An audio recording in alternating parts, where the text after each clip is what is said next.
तामिळनाडूत जलीकट्टू या पारंपरिक खेळासाठी अख्खं तामिळनाडू रस्त्यावरती उतरलं। जलीकट्टूला हिरवा कंदील देखील मिळाला। मात्र या जलीकट्टू खेळासाठी बैलांना कसं तयार केलं जातं पाहूयात आमचे प्रतिनिधी राहुल कुलकर्णी आणि मिकी घई यांचा हा स्पेशल रिपोर्ट। लांब सडक, धिप्पाड आणि धडधाकट बैलांची ही जोडी एका आलिशान कारच्या किमतीची आहे आणि याची किंमत आहे 16 लाख रुपये। मजबूत खुराकामुळे हे वळू काबूत आणण्यासाठी कायम वेसण घालावे लागते। फक्त नाकातच नाही तर वशिंडालाही। तामिळनाडू जवळच्या तंजावर मधल्या फार्म हाऊस मध्ये सध्या अशा चॅम्पियन बैल जोडीचा मुक्काम आहे। जैसे पत्थर बांध कर, बहुत मोटा पत्थर है, उसको लोडिंग है और उसको बांध करके तब जाके उसको दौड़ाया जाता है। बैल को करीब करीब यानी कि 1 किलोमीटर इसको दौड़ लिया जाता है और खुराक में दाना है, दूध भी दिया जाता है इसको। हाँ, और ऐसे स्वीट वीट भी खजूर का जो आता है वो भी खिलाया जाता है इसको। अभी तो जब से आया यहाँ 3 प्राइज ले लिया। अभी 3 महीना हुआ इसको आने में और 3 महीने में 3 प्राइज ले लिया। तो ये तो शौक की बात है। ये शौक की बात है।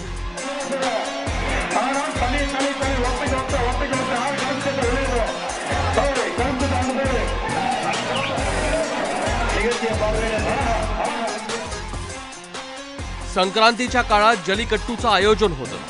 300 ते 400 किलोच्या मोकाट बैलांच्या वशिंडाला धरून काही सेकंद जो स्वार होईल त्याला रोख रकमेचं इनाम मिळतं।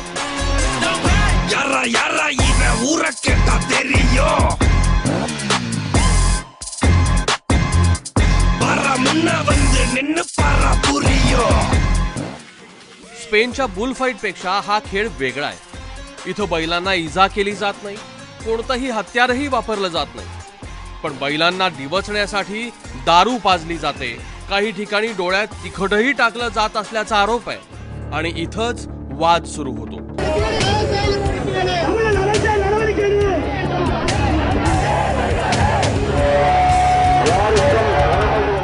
ह्यातला कुठलाही बैल मारला जात नाही, पहिलं लक्षात ठेवायचं।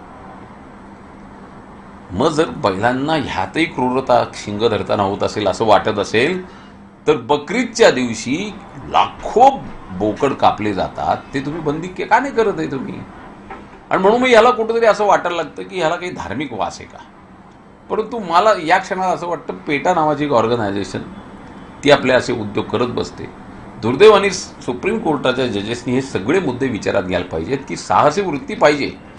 शिवारातल्या जनावरांवर शेतकऱ्यांचं प्रेम असतं, त्यामुळे त्याला इजा करून अघोरी आनंद मिळवण्याचा शेतकऱ्याचा हेतू नक्कीच नसतो। पण जनावरांची रग आणि शेतकऱ्याची साहसी वृत्ती फक्त एका संघटनेच्या आक्षेपामुळे दावणीला बांधली जाणार असेल तर त्याला विरोध स्वाभाविक आहे। पुण्याहून मिकी घईसह राहुल कुलकर्णी, एबीपी माझा, तंजावर।